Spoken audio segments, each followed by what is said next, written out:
Welcome to Books in the Freezer, a podcast dedicated to the deliciously disturbing world of horror fiction. I'm your host, Stephanie, and today I am joined by author Johnny Compton to talk about his latest novel, Devils Kill Devils and Devils in Horror. Yeah. Welcome to the show. Thanks for having me on. Long time listener, first time caller. I love that. We were talking about that before the show. You were here from like the Rachel days. Yeah, I can remember like the parks that I was walking through while listening to certain episodes and getting recommendations and being like, oh, this is fascinating. And I'd never watched Friends. So the Mhm. books in the freezer name alone, I was like, what is this? And then when you guys explained it, I was like, this connects with me because when I was a kid, I read the Amityville Horror when I was like, I don't know, 11 or something. And obviously, we know it's a hoax now, but my 11-year-old self was like, this is the scariest thing I've ever read. And I would take the book out to the shed at night because I thought the book was too evil to be in the house with me. So when I heard about, oh, put the book in the freezer because it's too scary, I was like, oh, like I get this vibe. I understand the assignment on this. So you were doing that before it was cool. You were putting books in the shed, like not Yes. even in the same room with you. No, I could not have it in the house. It was like I read it in about a week, and every single night it was like, "This cannot be in the house. There's something wrong with this book. The things in it are going to crawl out at the witching hour and claim the entire house if I allow this to stay here." So yeah, Amityville Horror is a book I wish I had read before I knew it was a hoax. yeah, Like I went into it, knowing that. And so everything just felt so tropey for me. And I'm like, if I would have read this as like a teenager, oh, yeah. this would have hit then. It was a very different experience then, and it's like supposed to be a true story. And I was Mhm. going to Catholic school at the Oh time yeah. too. And I think the Catholic school library is where I checked it out, as a matter of fact. I've got all kind of crazy Oh. story. I used to get some really good books out of the library at school back then. This was in the 80s and early 90s, and they were not banning books in schools in the same. I mean, they were back then, but it just felt different than it does Mhm. now. Yeah. And I think I've said this elsewhere, but I'm pretty sure in my gut instinct at the Catholic school, the reason why they had all this horror stuff was because the nuns and everybody associated with them were just not as afraid of the devil. Like there's this tenacity about it. It reminds me of like I grew up also with black churches, and there was this Key and Peele skit that's funny, but also it resonates where they're portraying old black women, old black church ladies, and they're just talking about how like I wish the devil would show up right now. I would beat the hell out of the devil. And they're just describing all these torturous things they would do to the devil. I'm like, that kind of reminds me of the nuns a little bit too. Like they were very like all you kids need to be afraid of the devil, but it always felt like if the devil himself accidentally manifested in the school, Sister Gail would have beaten him with a yardstick and Just sent like I him on could his take way. him. Yeah, Try me. Just like yeah, try me. I deal with kids all day. exactly. That's so funny. Well, I was thinking maybe it was kind of like an exorcist thing where they were thinking like, "Oh, if we have kids read these scary books about the devil, they'll know they need to stay in line." So this There's this is that what too. could happen to you. There was definitely, I mean, to them, some of these movies and stories were basically documentaries. They were like, okay, you guys need to watch this and see what happened to her, see what happened to Reagan. She jumped on the Ouija board. Let that be a lesson to you. I feel like that's how like my parents were with like the horror that I did get to watch. They're like, "See what happens? Don't mess around with that." My parents would do some similar stuff like that too, but they would do it like with anything with a kid getting in any kind of trouble. I remember I had just gotten grounded for doing something stupid, and we went to see this movie. Was it the? It's not Witness with Harrison Ford. It was something else. I think Witness was in the title, but apparently this kid like saw some kind of crime but tried to keep it to himself, and he just gets further Yes. embroiled in like horrible things. And like my Yes. dad, I remember my dad being like, "See, this is what happens when you." And I'm like, "I'm not It's gonna like he was witness he a was just in the murder." bathroom. Like he Yes, you wasn't know what I mean. actively doing anything bad. Exactly. He was a bystander. Why are you trying to make this a lesson for me to be like, "Oh, well, you got to make sure that you're paying, minding your p's and q's and stuff." And I'm like, I'm sorry that I was, watching television past curfew. I don't think this is the equivalent though. It's funny, I think Audible released recently, like, a audio drama version of that movie, and I think Nat Cassidy was one of the voices Oh of, like, wow. one of the bad guys. That's fun. I've gotta pick that up. I gotta I gotta try to, like, find a way to check that out. That would be interesting. Nat Cassidy. That'll be Yeah. fun. If it's the same thing, which I think it is, I'm pretty sure it's the That same. sounds like a that sounds like a very interesting venture. Man, I've really gotta try. I don't have an Audible, active account, but I might have to try a free trial or something just Yeah. to listen to that. But we're here to talk about Devils Kill Devils. Oh, yeah, that's right. I have a book coming out. Well, do you wanna tell the listeners a little about it? Sure. It's a book about a young lady named Sarita Bardales. She has a guardian angel who has saved her multiple times throughout her life, ever since she was a child. But then on her wedding night, the guardian angel shows up and beats her husband to death right in front of her. And so we start to question whether or not this was indeed an angel. And if it's not an angel, then what exactly is it? And what has it been saving her for? So that is the gist of Devils Kill Devils, and that happens right from the opening chapter. So it's not exactly a spoiler there. Yeah, and I was at your reading at StokerCon where you read this chapter, and you said it was the opening chapter. I'm like, "Wait, the book opens up with this? This is the introduction we get to this story?" I'm really proud of I'm proud of the reception so far people have um given me for that being the opening. I was hoping for this to be the shocker a little bit that it is. It was if the Spite House didn't land an agent, didn't sell, what have you, this was like my backup plan for a debut novel based on the idea of like, well, this opening chapter will hopefully get people, get editors, get agents, Yeah, whomever to read. And so now I get to have it as my second book. So yeah. I kind of get to double dip. It's fun. I mean, there was quite a few moments where I was like, "What? I could not have predicted that." But yeah, there's a POV where we find out a little more about trying to not, like, spoil Oh anything. yeah, I get it. Um, yeah, where we find out, what she has been saved for, Yes. what the future intent was, and I was like, "Well, I could not have predicted this, going into this book." It goes into some I think pretty wild territory. I think befitting a book that has the wide range of themes it has. It's monster horror, demons, Yeah. devils of a certain variety as it's Mhm. explained in the book, and some people will probably already know what is meant by that because I've let the cat out of the bag a little bit in other interviews, even though I think I'm not supposed to, but also at the same time, if you go to the actual Tor Nightfire site, shout out to Tor Nightfire, the subcategory kind of gives it away as well. So I don't I'm playing coy with it unnecessarily. And but Eh, it's part of the process. It's not like it's a huge like late stage twist anyway. It's like about midway through the book that the nature of things get revealed. But then there are yeah, further developments. As you mentioned, what Sarita has actually been saved for instance, that yeah. was fun. That was fun to come up with. The Spite House was a very Texas story, Mhm. and you brought some of that into this as well.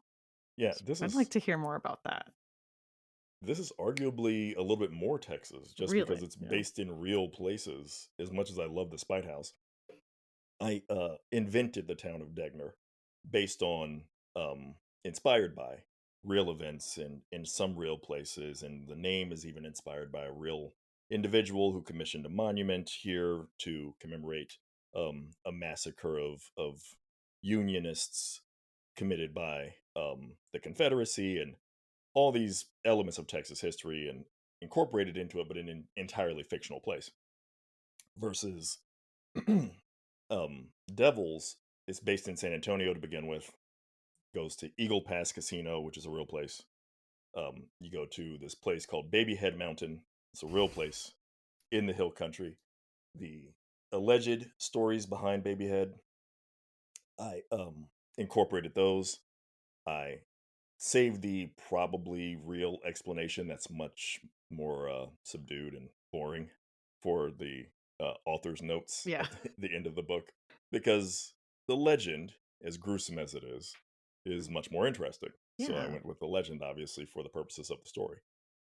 Yeah, there's a lot of Texas in this book, and it's places where you can actually go and actually visit potentially if you wanted to. So hopefully that'll spark some curiosity for people.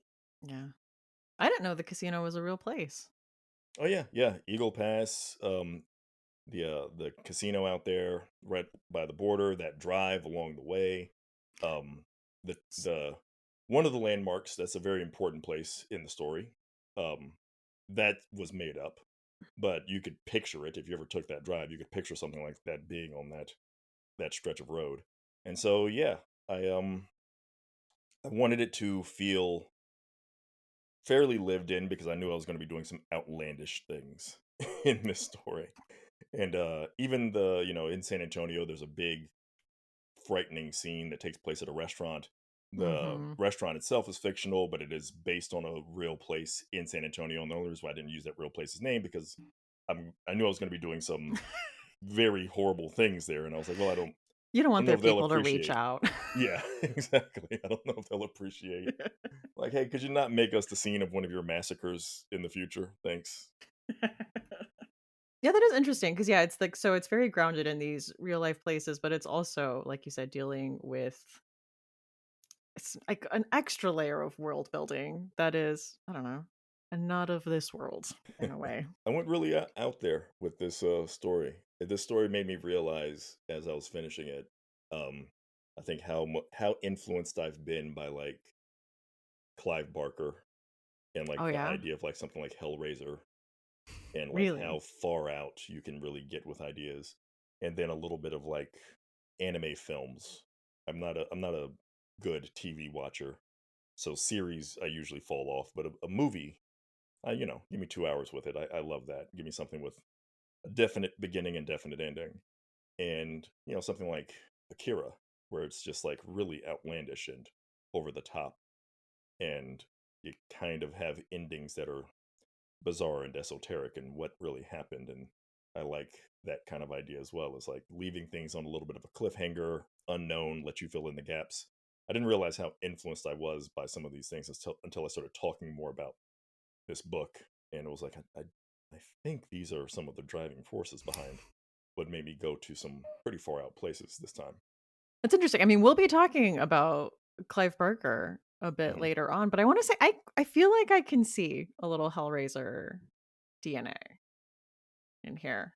I I'll take that as a high praise because Barker is one of the absolute best to ever do it.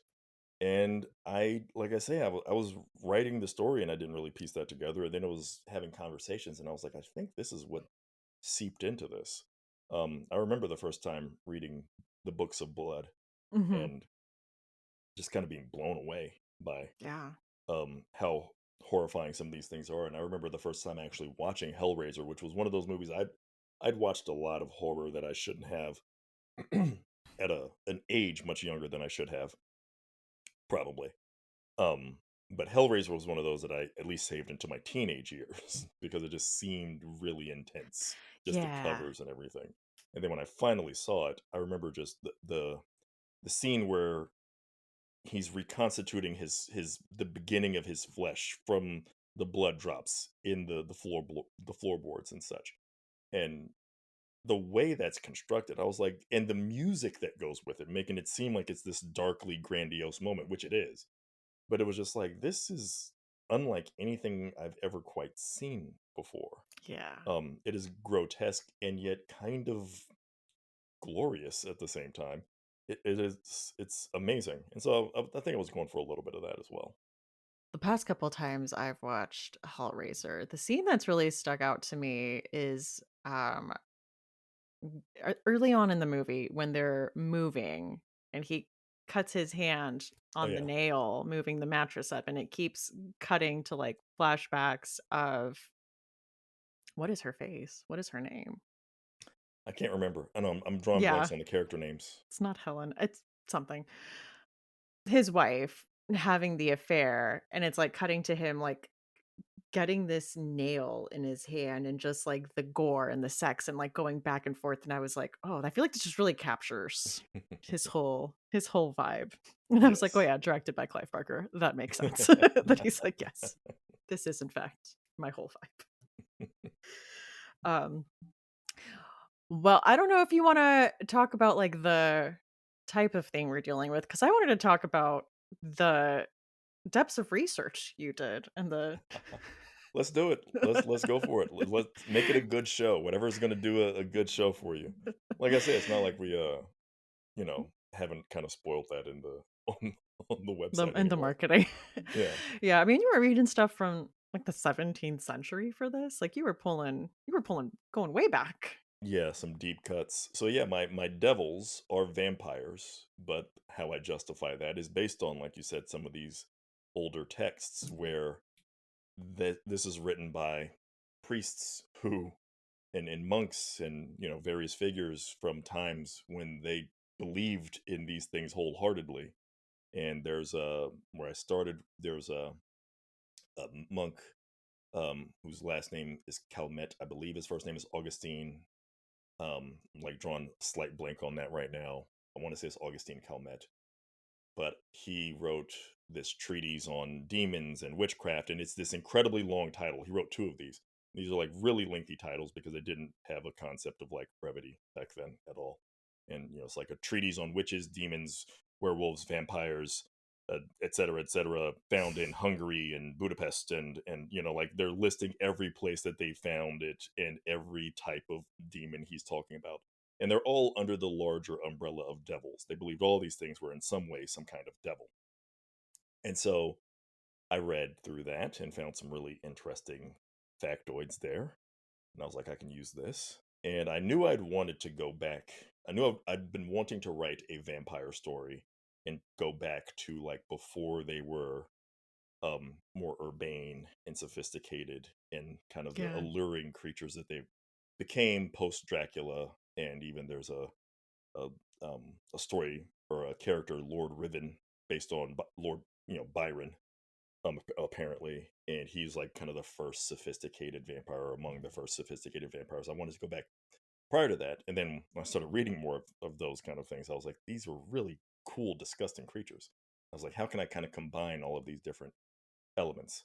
And so there's that. There's a vampire encyclopedia that I'm actually going to be giving away as part of Oh, a giveaway that I've signed up for with a library. So I'm happy to be departing with that, even though I'm going to be a little bit sad.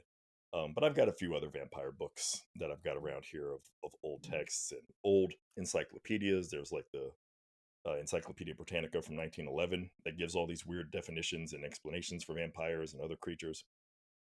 It was a lot of fun, and I had to leave a yeah. lot of that out of the book Yeah. because I didn't want to get too bogged down in like. Also, there's this cool type of vampire and this other cool type of vampire. Yeah. Did you know about this and that? And at a certain point, you got to tell the story. And that's what we have editors for. That's Yeah. they're there to remind us, hey, get back on the story. Did you get a lot of that on your first draft of, like, "Cool, but, like, let's Yeah, veer back." basically, yeah. It was like, hey, this is really awesome. My editor literally told me, she was like, I didn't know you could write a book like this, which is like one of the best compliments I've ever received. But at the same time, she was like, also, cool as some of this is, and some of the historical references I was diving into, she was like, this is all great, but also if you have maybe a sequel in mind or something or a spinoff, use it for that because right now you've got a lot of it in here, and it kind of stops the story dead from us progressing to where we want to go. Which I can Yeah. understand that. Guess it's the editor's job to just steer that ship. Yeah, yeah, Well, our episode today, though, we are sticking with the devil theme yes, from the title. And I wanted to talk about some movies with devils or Satan himself. right. I don't know. I think the first one that came to mind for me was The Devil's Advocate, Oh purely yeah, because of Al Pacino's performance in it's an that. all-time great, over the top Satan. He's having so much fun. He Like, really is. I mean, I can imagine Pacino at that stage of his career being approached and somebody saying, "Do you want to play the devil?" And he's like, I can't believe I haven't had this opportunity before. Absolutely. You're gonna play the devil, and he's gonna be a lawyer in New York, by the way. He's gonna be like the king of this evil, secretly evil law firm with designs on conquering the world. Yeah, This is your role. that's not even getting into the Keanu Reeves of it all, Right. but it's like, Right.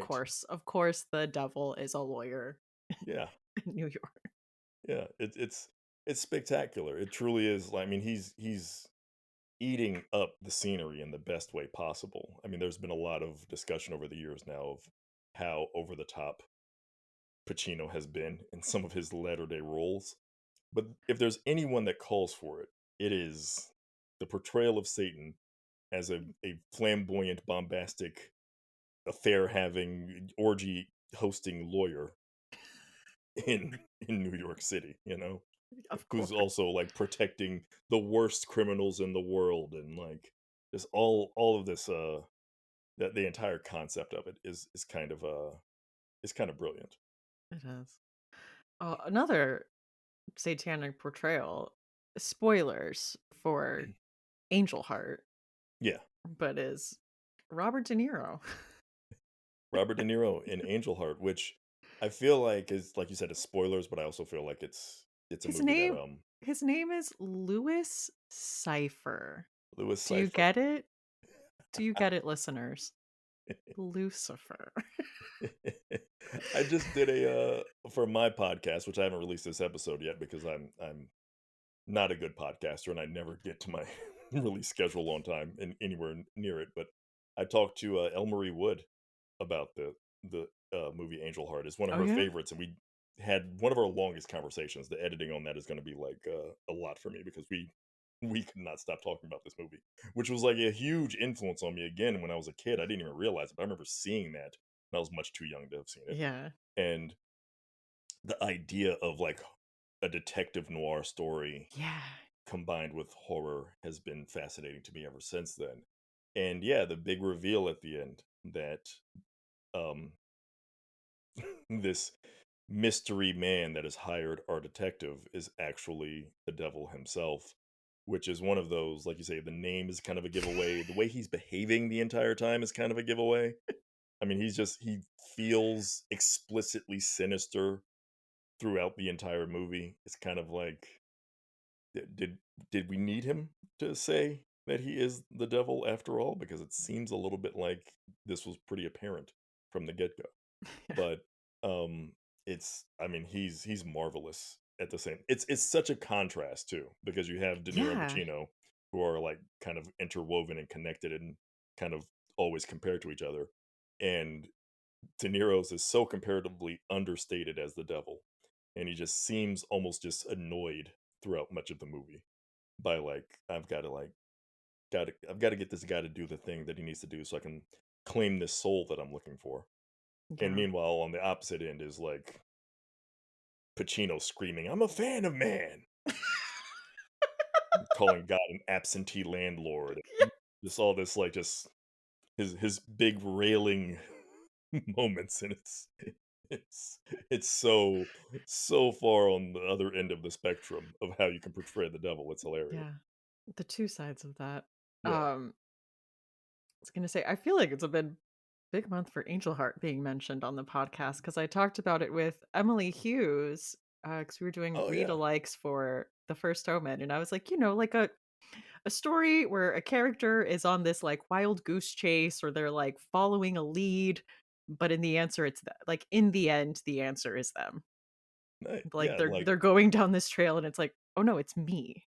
yeah. That is. I mean, like that is an all timer in Angel Heart.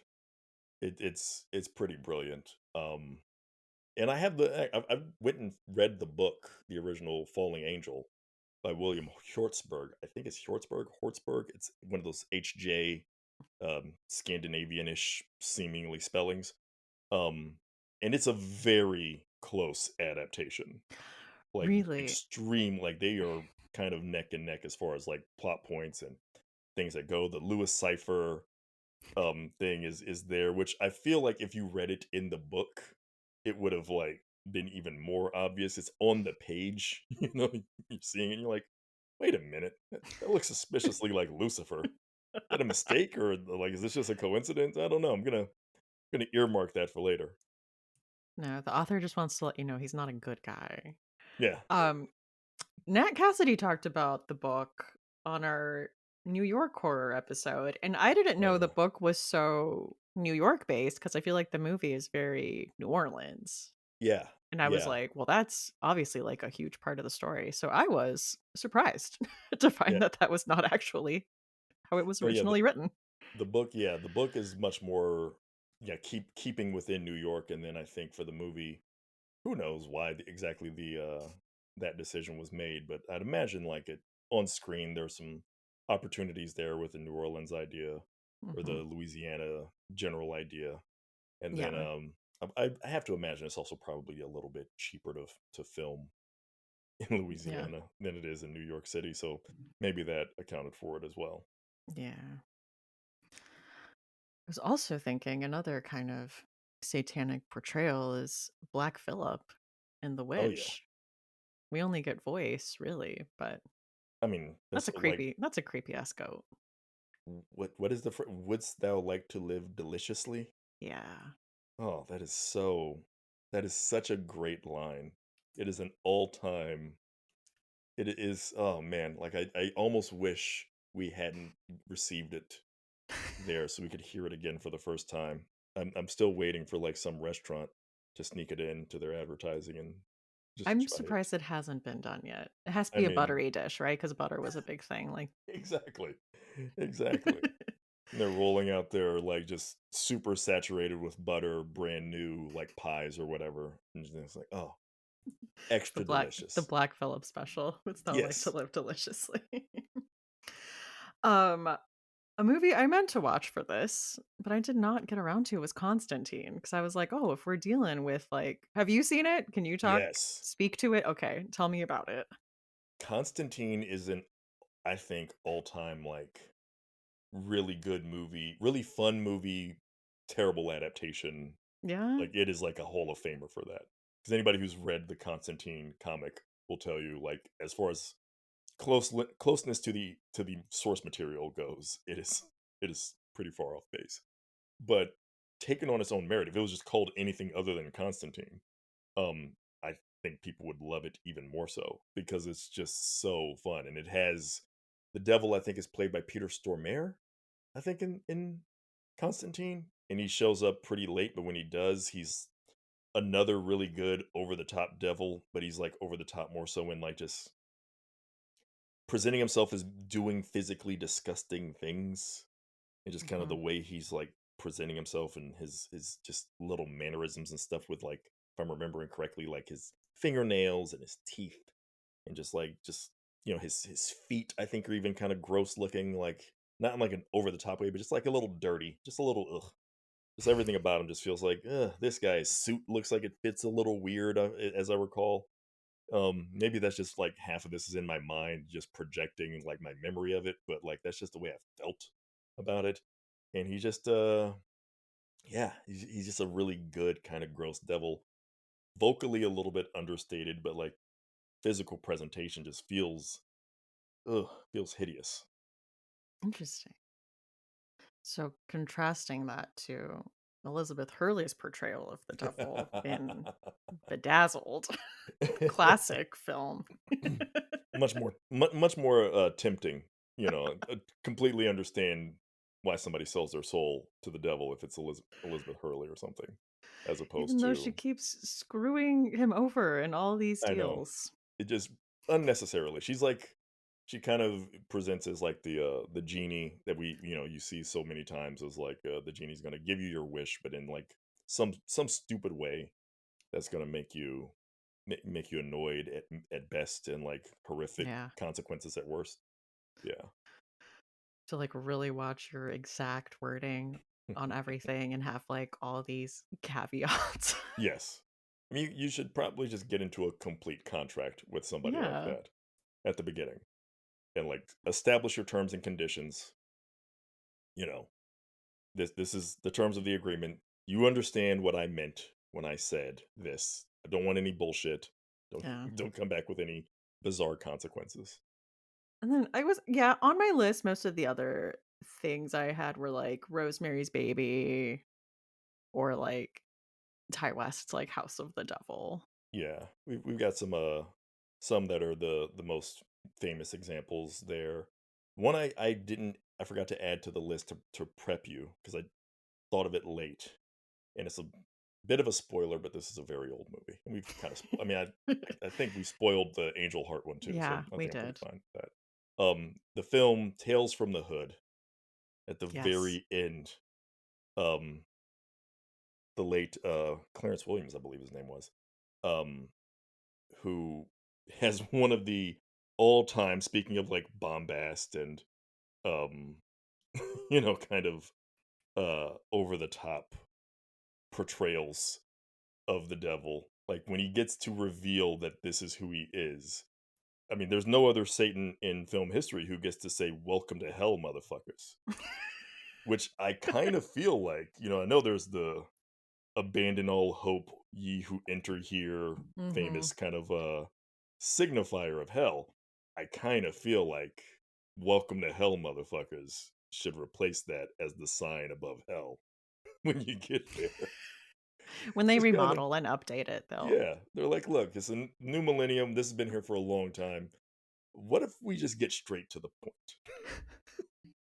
point? Really just hammer home where you've gone and what we think about you. This is this is it."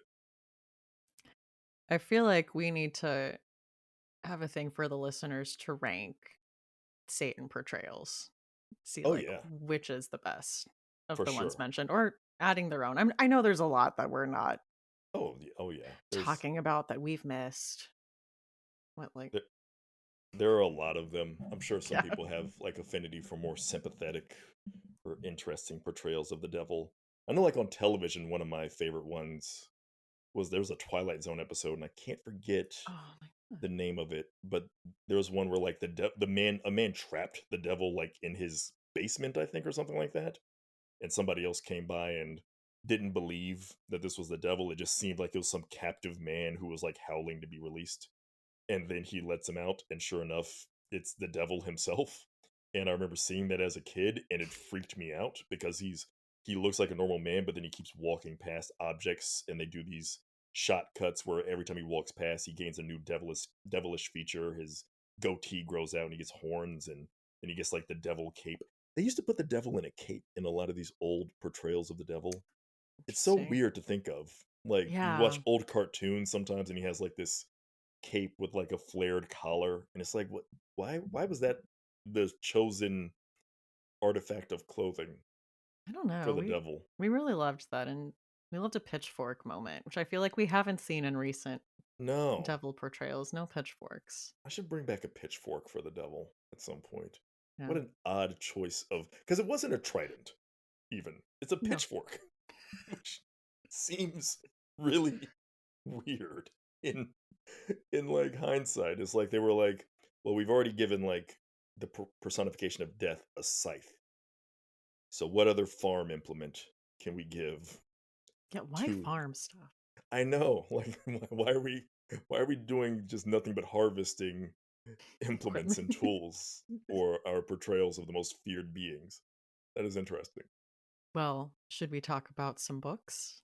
Sure, let's do it. All right. I'm starting off with 2 because I feel like they kind of tread similar ground. The first one is Johannes Cabal, the Necromancer by Jonathan L. Howard, which is a horror comedy I read several years ago, but there was so much of it that I found hilarious because my other pick, we'll get into this too. I love portrayals of hell as like a bureaucratic nightmare.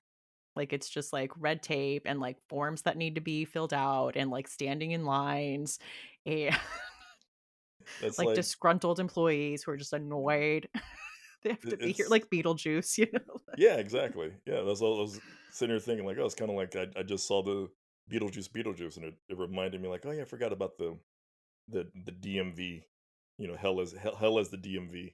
So, in Johannes Cabal the Necromancer, as you can imagine, he is a necromancer who has sold his soul to Satan in order to gain his abilities of necromancy.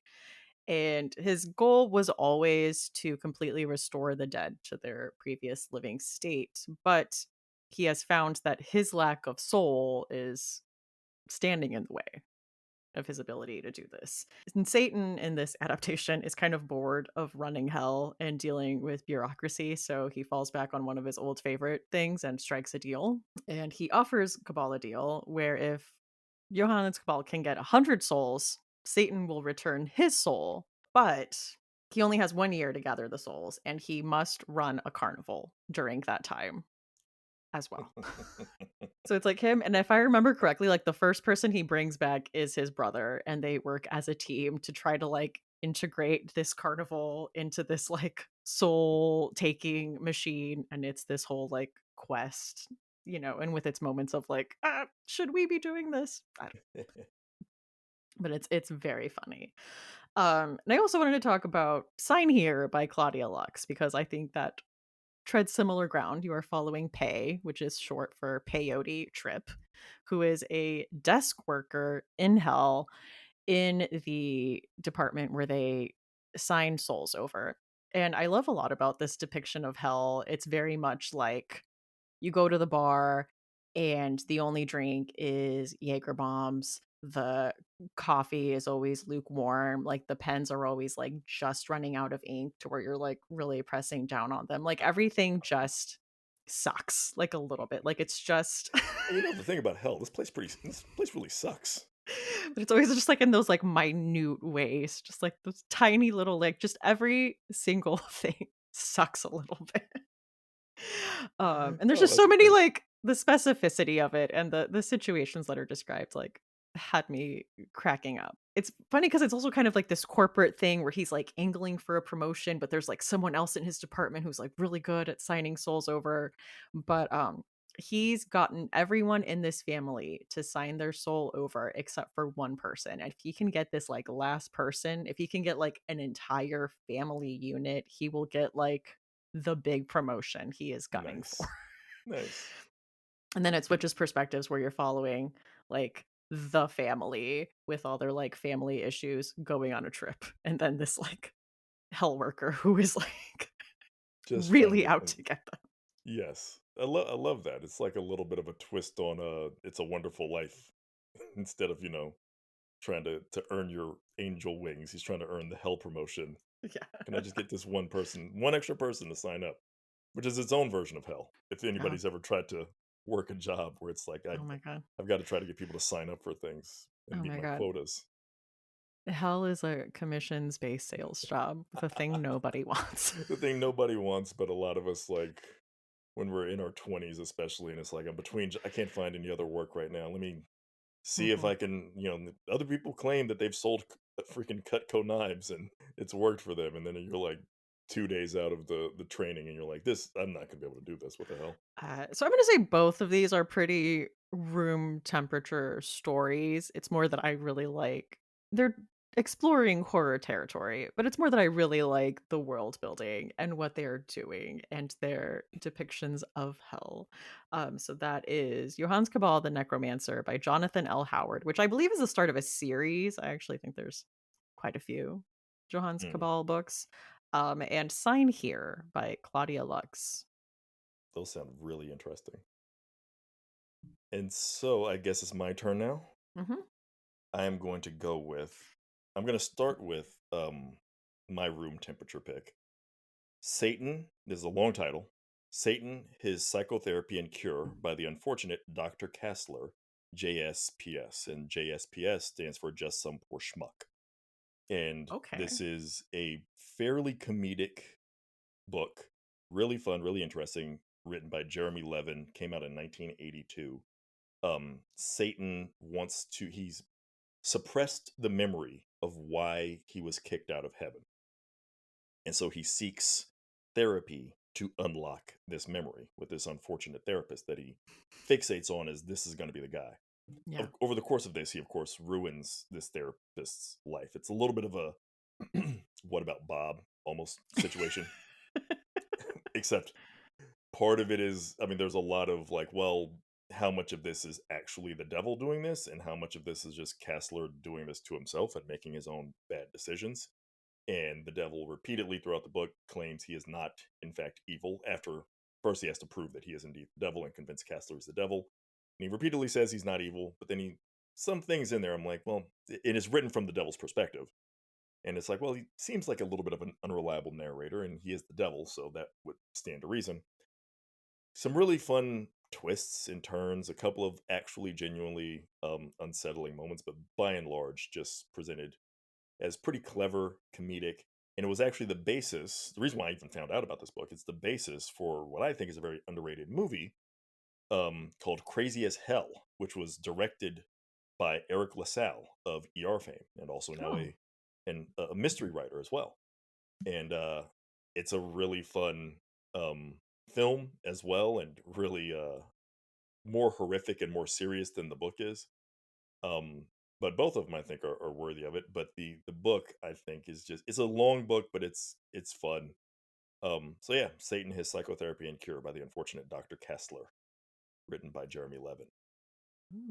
I have not heard of this, but that sounds kind of fun. Sounds It's interesting. Like it's a it's fun really concept. fascinating. It's it's one of those kind of sympathy for the devil kind of things, but at the same time, again, I think he's really pretty unreliable narrator. So how much of this is him claiming to be blameless while he's influencing things? You get to make up your mind about that. Okay, my next pick is actually a book that came out this year. It's a short story collection called Craft Stories I Wrote for the Devil by Ananda Lima. And this is a short story collection that blends a lot of meta elements with horror. Kind of the opening story is the writer saying that she met the devil at a Halloween party and they hook up, and kind of throughout her life, she sees him at different points. They have different interactions, different conversations. And the way that this short story collection is set up is you kind of get these like meta stories where it's saying like the writer met the devil at this Halloween party at, this year. She was in this state, this happened. And then you get the story that is written. And so it's like pulling from that, but sometimes the details are like a little bit off, or you see where like creative liberties were taken. And so it's like very interesting to see like the meta chapters and then the like, and here's the story we wrote. Um I'll say this is maybe the like hottest portrayal of the devil that I have read. He just seemed very like suave, like she's flirting it up with him at this party, and I'm like, I don't know. I get it. I mean, listen, again, like we talked about previously, there's got to be a reason at some point. I bet the devil has a really good cologne. Yeah. He's got to cover up the sulfur smell, so it's got to be something like really amazing. There's a scene where she has just gotten out of a relationship, and like her ex is now with like her friend, and she's very much like, "No, it's fine. I'm okay with it. I'm actually totally over it. It's fine." And she's kind of drunk at this party and talking to the devil and like telling him all about this, and he essentially shows her like, "Okay, well, like, if I do this," he breaks up with her and now he's like obsessed with you, like showing him how he can like maneuver people around. And she's like, "That's cool, but like I don't know if I want that. And I'm always going to be thinking about how like this because of you." I really liked the short story collection. I thought it was very clever in the way that it was set up, and this is also dealing a lot with the immigrant experience. It's very much set in a 2016 to 2020 world of a woman who's a first generation immigrant from Brazil, kind of trying to deal with like the rhetoric she hears and the culture we live in at the time, and missing home. She goes to visit her parents in Brazil, and the stories of longing and assimilation, with the devil thrown in. Like, you go to the DMV and like, oh my god, the devil's here. So crazy. What are you doing here? So crazy and yet so fitting. Like, of course, the devil's here at the You DMV. come here often? Yeah, just giggling in the corner, watching the rest of us suffer. He loves bureaucracy. Exactly. He's like, oh, this is the best. Oh So I would man. say this is pretty room temperature. And if your library has Hoopla, I listened to it as an audiobook through there for free. They might also have an ebook version as well. So it is accessible Oh, via nice. your local library if they have Hoopla. I So that can't wait is to Craft Stories I Wrote for the Devil by Ananda Lima. download that for my I have Hoopla. Shout out Ooh, to Hoopla. They're lifesavers. I can't wait yeah. to download that. Yay, That's awesome. libraries. Yes, support libraries, absolutely. My next pick is going to be The Devil's Promise by Celso Hurtado, who is my friend and colleague, fellow writer down here in San Antonio, Texas. And this is a story, this is the second book in his Ghost Tracks. I don't know if it's a series per se, but it's at minimum a duology at this point. And it centers on a protagonist, Erasmo Cruz, who is a paranormal investigator, and he's coming off of a recent case, and he's getting more attention because of that locally. And he is hired by a man who believes he sold his soul, or not necessarily his own soul, but he sold potentially the soul of his uh, child. That's in some way he's going to have to pay the piper to the devil. Many years ago, he believed that, and now he thinks that it's going to uh, come to pass. The devil's going to come to collect anytime soon here, and the devil kind of lurks in the background of this story, not necessarily front and center, but we get a lot of mysterious. Are we dealing with that, or is this person maybe just out of their mind? And how much of this is legitimate that's happening in front of Erasmo, or has Erasmo been compromised by his previous experiences as well? And so glimpses and ideas of the devil surrounding in the background this whole time. And I've always been a big fan of a figure who is dreaded, kind of lurking, but is not necessarily front and center in a story. And that creeps me out about the concept of the devil, Yeah. which is kind of like the everyday experience that most of us, that if we have any kind of belief in a devil like figure, um, that is kind of how we view him in constant time, the constant moments of our life anyway, is not necessarily as, oh, I saw the devil at the DMV, so much as I bet the devil is like lurking somewhere in the DMV. He's behind, when we have the security cameras, I bet he's operating those. And he's watching me now, watching me stew, as I'm so upset about how long this is freaking taking, and I've got to fill out more forms. um that to me is like there's a sinister quality to that really is unsettling. um and so I That's why I picked this one, and I would put it solidly, I think, in the fridge as well. It has a really great opening chapter with an encounter with what may or may not be a demon and leaves you guessing, but definitely leaves Erasmo shaken and running for his life ultimately. And that's just right from the get go. And I think it kind of keeps going with that momentum from there. It's a really unsettling book in many, many places. So that is The Devil's Promise by Celso Hurtado. I'll have to check that out. I have Ghost Tracks on my shelf and it's been staring at me. So I need to finally read it. But yeah, that is cool. He is part of your Texas horror crew. You guys got a good group down there. Thank you. How did you know that's what we call ourselves? Did somebody tell you that? Agatha told me Oh, Agatha. Of course, Agatha. insider knowledge. I thought you might have just guessed it. I was like, it's like hitting a half court shot blindfolded or something. I was like, damn, good guess. But no, of course, it makes sense. Agatha would have told you that. Shout out to Agatha Andrews. Yeah. Well, you're doing an event with her, or did you already do it? I'll be doing it. Yeah, it'll Yeah. be the 26th, I believe. After my book comes out, I'll be in Austin with Agatha hosting. That's exciting. It is. It is. It's gonna be fun times. We're gonna be going a lot of places for the tour for Devils Kill Devils. So Oh, that's apparently awesome. they like me well enough to send me to some fun places. That is fun. My final pick is Slewfoot, A Tale of Bewitchery by Brom. This is set in Puritan, Connecticut. We are following a spirited young Englishwoman named Abatha who arrives at this colony and then is widowed quickly when her husband dies under mysterious circumstances. And she is a woman navigating the society that is Puritan Connecticut. And her brother-in-law is angling for her husband's land and fortune. And as you can imagine, as a woman in Puritan Connecticut, she does not have a lot of options. She does not have a lot to fight back with. But she meets Slewfoot, a powerful spirit of antiquity, newly awoken, and just trying to find his way in the world. Is he a healer? Is he a destroyer? Protector? Predator? There are, as you would imagine, I will say it again, Puritan Connecticut, there are rumors swirling around that Abatha is a witch. And so Abatha and Slewfoot have to decide who they are and what they have to do to survive. I had a ton of fun with this book. I think Brahm books are such a ride. Um, and I feel like you just can't go wrong with however you decide to read them. I feel like the audiobook productions are always incredible. And then the physical books are full of his art. Hmm.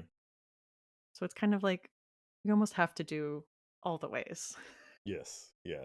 I really love this book. This is Yeah. a really, really fun book. But it's I mean, like you mentioned with the brother-in-law. I mean, right Oh from the my beginning, you hate this guy. He incurs a debt that he secretly incorporated his brother in and is like manipulating the situation from the hmm beginning, and he's just like a deadbeat and just the worst person right away. Yeah. Oh, he does such a good job of painting this guy out to be the worst. You Yes. were just seething reading this, which makes the ending so satisfying when you know what they do decide how they are going to deal with this and what they are going to do to team up Yes. together against this town. And you're just like, yes, they are that bad. Do what you need to do, honey. Look, I'll be right here. So I would put it in the fridge. I would say that the climax of it, the ending does go places. But I don't know. I had a ton of fun with this. This was I think one of my favorite reads when I read it. I want to say 2021. I think so. Sounds about right. I feel like time is such a blur. I have a hard time pinpointing when things came out. Post COVID is like it's like kind of, I mean, we're still in the midst of COVID obviously, but post like when it first hit and shut Yeah. everything down is kind of like all running together a little bit for Well, me a it's little. yeah, I just feel like we were all at home. It's kind of tough to pinpoint like where you were because you were at the same place for Yeah. so long. Yeah. Time lost meaning for Yeah. like a good few years there, it feels like. The normal markers I would have to be like, "Oh, and I was at this place." It's like the place I was my house. Yeah. So, Yeah, exactly. who's to say? Oh. That is Slewfoot: A Tale of Bewitchery by Brom. Really good book, really good Uh, pick. And then you mentioned you hadn't read this book either, which I've got to encourage you and everybody else to read. This is I'm don't know where exactly I want to put this book, and I'm going to explain at the end rather, but this is Mr. Be Gone by Clive Barker. It is a tale of a demon who is, you talk about hell as a bureaucracy. The way he portrays hell in this book, in this story, is hell is like just the worst neighborhood, and this demon grows up as basically like an abused child, unfortunately, by his horrific father in particular and semi horrific mother. And we're hearing the story from his perspective, and he's repeatedly telling us as the reader to burn the book, and there's a reason for that. But he manages to not quite escape hell. He's sort of trapped, but he at least escapes the situation he's in, and then just goes on a series of bizarre adventures Earthside, mhm. and comes to hate humanity. But at the same, he's feeling like he's been wronged in certain ways, and some things happen, and he's betrayed by love, an attempt to find love and things like that. But in the midst of all this, while he has this, funny to me, rant in the story about how he's going to turn on humanity because of some of these betrayals. But prior to that, he had already been like bathing in the blood of infants. So I feel like you've already kind of turned on humanity, my man. Like Yeah. you kind of set yourself up for what you want to become here previously. But he meets another demon, and they kind of have a love hate relationship. There's a little bit of a will they or won't they vibe to it. it's really funny and at the same time incredibly gruesome. It is Clive Barker, and there are several gruesome moments, and there are some shockingly violent, scary moments, and it kind of is magnified because of how funny it is overall. So then when the horror pops up, um, I, it's really kind of startling. And so for me, I I kind of want to leave it room temperature, but I know it should go in the fridge at minimum. And there are some freezer moments as well. And all I could think of was like my grandma, like, and people of a certain age, like leaving butter on the counter. And it's like, I don't know anybody who does that anymore. Like, we all put butter in the fridge. Yeah. But like old school, like my grandma would have been like, "What are you doing? What, you don't put butter in the fridge?" Like, But I get it though. It's so much easier to spread, but I feel weird yes, about it. I feel weird yes, about it. it's and this is like how where I'm at. I'm like, well, this feels like it depends on your point of view. Like, Yeah. does this go in the fridge? Does it stay on the counter? Maybe even freeze it. Who knows, to keep it from going bad? I don't know. But I'm like, well, I know I probably, because it's so funny and I have a certain tolerance, I guess, for the macabre. I feel like for me, it's funny enough to barely be room temperature, but I know it should probably, uh, legitimately, to do it justice, go in the fridge at minimum. It is Clive Barker, and it gets into some really terrifying territory. And by the end of the book, what is actually revealed about the nature of the book itself and the nature of the demon, um, it has freezer moments like that. But it's kind of all over the place in the best way. It's really a fascinating read. I've got to encourage you to Okay. like read that one. It's fun. Okay. I will read it. It's on my shelf. I own it.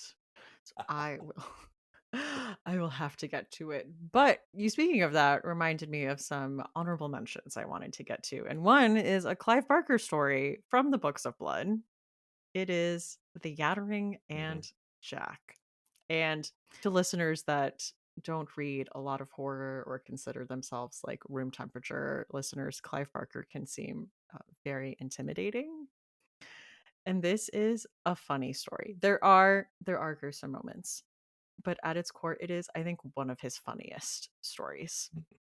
You are following Yattering, who is a demon, and he is given an assignment. And the assignment is he has to get this man, Jack Polo, to freak out, get to the point where he is signing his soul over because one of his ancestors reneged on their deal. Like they promised their soul to the devil and then like in their old age went to church and reneged on that deal. So a debt is owed and hell wants their soul. So this demon is assigned to Jack Polo, which I have to describe as the most dull man who has ever lived.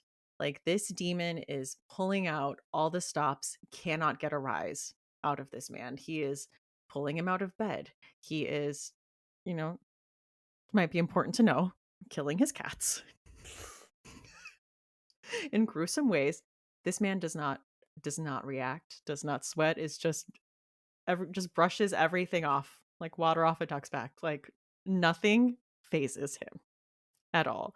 And it is driving Yattering insane to where he goes back to hell and he's like, please, I need to be reassigned or like put me out of my misery. I would prefer that than to have this assignment. Like, no, a debt is owed. Like, this is your assignment. Yeah, this is what you got to do. Um, and I guess this was adapted into an episode of Tales from the Dark Side, which I haven't seen, but now I want to. Hmm, I was not aware Uh, of that. yeah, and when I was refreshing my memory and like googling this, I was like, oh, I'm gonna have to watch that. So that is a fun story. That is the Yattering and Jack from Clive Barker's The Books of Blood. And there's a lot, I feel like, of Stephen King properties that have this, depending on how you want to interpret this. Like, is Leland Gaunt like a Right, right. devil demon figure? But the first story I thought of was The Man in the Black Suit from Mm-hmm. Everything's Eventual. And you are following a young boy who is going fishing. He has recently lost his brother who died from a bee sting. Like he was allergic. And he sees this man in the black suit who is like telling him all these awful things that are going to happen and is coming after him. And this boy, in a way, kind of like outsmarts and outruns the devil and comes home and sees that the things that the man in the black suit said were not true. Like, he told him his mom had left home and that his dad was going to hurt him. And he goes home and like sees, like, no, my mom is here. Like, I see the evidence with my eyes that this was not real and he was just trying to tempt me. And this story is being told by the narrator in his old age, who is now worried about like dying and come and seeing the man in the black suit again, because now as an old man he's like, I don't know if I can outrun or outsmart this guy now. I'm old. So sorry for spoiling that whole story, but it's a No, good story. it's still really worth the read. Yeah, it's worth the Like, read. you can't, like, the summary is it's very succinct, and, like, yeah, you actually need to read it to really capture the level of dread in that one. Hmm. That's a really good one. Also, Really I good really pick. love Everything's Eventual. It's really good. It's a really good collection. Everything's Eventual is that the one that has the breathing method? Or am I tripping? Ooh, No, good. that's different seasons, I think. I think that's different seasons, yeah. I'm getting No, my that one has like the cafe in Gotham City and oh, yeah, the yeah. the airplane, the like that word you can only say when it's in French. Yeah. One of them that jumps to mind is a comic book, Batman Gothic, in Ooh. which a that I've really loved by Grant Morrison, in which it's Batman versus a devil-like figure who has actually already sold his soul to the devil. There's this monk who has from the plague days to in order to avoid the plague, kind of in a little bit of a Edgar Allan Poe Mask of the Red Death sense, sold his soul to the devil. But in the course of things, is now his time is coming up, but he's trying to enlist a very supervillainy plan to spread a disease in Gotham City that will kill a bunch of people, and he wants to trap their souls and try to exchange those souls. And instead of giving over his own soul to the devil, here's like 10,000 Gothamites and their souls, and Batman has to stop him. And it is really creepy. It is surprisingly unsettling. I remember the first time just stumbling into it and reading it. And then the devil, again, another story with the concept of the devil looms. But then, of course, I don't think there's too much of a spoiler to say that Batman wins. He doesn't lose very often. Um, and the devil does show up to collect the soul at the end, and it's pretty great. It's pretty satisfying, and just a really cool idea of just that entire presentation. I feel like is fascinating. It's one of those things that always makes me feel at the same time whenever I read a story like that. So I think that's canon. I don't think that that's like a alternate universe story or anything. And so Interesting. it's funny to me because like there are so many different versions in like all these comic book universes of like there is a devil and all the heroes know it, and there is like some form of hell, there's afterlife, and then they're all at the same time like so many of them are like, no, but killing is wrong. And it's like, well, I don't know, man, like that hell exists. Like it kind of feels like just maybe kill the Joker and let the afterlife sort it out whether or not he should go to heaven or hell. But Well, are we ready to talk some chilling obsessions? absolutely. All right. What have you been enjoying lately? My chilling obsession is, I want to make sure I'm saying this properly, Grimdark Lore, Okay. or two different games, one of which is a tabletop game that doesn't have a release date yet, and it's Kickstarter's going. But I don't know when it would even be released. And I'm not really into tabletop games, but I am into the lore. Yeah. Not that I'm into it like I'm against them. It's just nothing I've ever been involved with. But it's called the Trench Crusade, and it's basically what if after I believe the first crusade, the crusaders that go into Jerusalem um basically conjure hell itself, like a handful of them decide to sell their souls to the devil and bring hell to earth. And so then throughout the course of history this changes things to where now it is a war on earth between hell, the forces of hell, the forces of Christianity with a tentative alliance with actual forces of Islam. So it's Islam and Christians versus hell with a couple of additional factions caught in the middle. The Black Plague is now like the history of that changes into something that was released by hell itself. Everybody that's fighting is kind of in this horrible, hopeless situation. And if you look up the artwork, it's really just gruesome and horrific. And if anybody's familiar with like Warhammer 40K, it's got that same energy. But it is actually fast forwarded to when you're actually supposed to be playing the game. The current lore is actually going to be set in what would have been World War One, Mm. and it is again now of 900 or 800 or so years of history have been altered, and we're fighting World War One, but World War One is actually a fight between again all these different religious factions potentially, and everybody's got their own versions of um, high tech, low tech sorcery weaponry, and it's all very frightening and terrifying. And there are YouTube channels where you can find the lore. There's the website if you wanted to support the Kickstarter, etc. It's all fascinating. And similarly, but for a game that is actually not meant to ever be made, there is there are books of lore, and I haven't had a chance to buy the books yet because I guess they sold out, but I'm waiting for them to bring the books back out. So in the meantime, I've been stuck with just a couple of YouTube videos that delve into it, but I really want to get the books because they have wonderful art, and it's for something called Vermis, Vermis, and it is set in this fictional fantasy world where basically their version of their benevolent god was tricked into going into this area where these I believe these plants make you fall asleep forever, and so he's stuck sleeping forever and is effectively dead, and the world is dying because of it, and it is hopeless. And you go into certain parts of the world and there are just some really macabre, freaky, frightening, um Junji Ito feeling body horror Ooh. things going on. It is really unsettling, and that's just a little bit of it that I've again been able to glean from a couple of YouTube videos that went out of their way to kind of not spoil too much and want you to buy Mhm. the book Yeah. instead.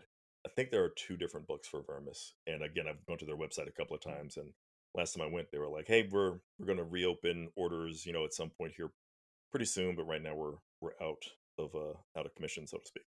And so I'm waiting on that to happen so that I can buy some books, and that is Yeah. what I'm pretty damn obsessed with right now. I love that. That sounds so interesting. It's funny you mentioned Warhammer 40K because I feel like that's my husband's like I'm not into like any of this stuff, but I will watch a several hour YouTube video on the lore. The lore is so fascinating. I don't know if I have the disposition to do a tabletop game. Everybody who I've ever seen do it, enjoy that. Mhm. Seems like they're having the time of their lives, and I love that for them. I don't know if that's my speed, but I could be wrong. I could be dead wrong. Yeah. Once upon a time, I thought I wasn't a beach person, and now I love the beach. So who knows? Um, but I know I love, like you said, watching the videos and whatnot about the background of Yeah. all these like crazy different versions of their clerics and knights and whatnot. I was on Tubi the other day and I was going to start watching Forensic Files because I was like, I feel like that's a show that was like a vacation show. Like I'm in a hotel with my family. Forensic Files is just like always on. Um, so I started watching that, and then the first episode was like serial home invasion rapist, and I was like, you know what? No, I don't feel like No. watching that right now. So I went back to my tried and true unsolved mysteries, and the description on the episode was about like homeowners that moved into a haunted house. So they sued the previous tenants for not disclosing that it was haunted. And I was like, that's my shit. That's what I'm into. Like that is more my speed. Yes, But this I'm is a good this is it. This is a good safe haven. I love that. and it just reminded me how much I love unsolved mysteries. Oh, it was the best. I Yeah. mean, God Almighty, I loved Unsolved Mysteries when I was a kid, even though it freaked the hell out of me. I Yeah. mean, Robert Stack was like one of the scariest dudes in the world to me, as far as I was concerned. It was like he's somehow Like the he's not source of all doing the these things. mysteries. He's just telling you. And he's telling you where Yeah, to call if you have some tips. yeah. And somehow I still didn't trust him. He is always, like, ominously coming out of the shadows in his trench coat. Yes, exactly. He's coming out of the fog, and it's like, oh, it was his voice and everything. It was like, man, I've got to rewatch Airplane to remind myself that he can be funny and pleasant. I love that. Well, as you know, the second tradition on this Mm. podcast is to ask our guests for a final girl song. So, your last one standing in a horror movie, what is playing? There is a song by the unfortunately recently deceased rapper Boss who died earlier this year. Mm. Very underrated. She was from Detroit, I believe, and she had a Billboard, I think it was top 100, or one top 100 hit was a song called Deeper. And I'm an old school hip hop head from the 90s. And this song slaps. It still goes hard. And it's all about her, like, basically feeling like I've been stressed the fuck out and I'm still standing and surviving. And she is laying out all of these grievances, but it's just still sounding tough. And the beat really kicks in with like this menacing groove quality. I don't even know how to describe it exactly. It just sounds perfect for like final girl standing and like surviving. I could see her just feeling bloody, looking bloodied up, but not all of that is her blood. It's a lot of the enemy's blood Yeah. on her.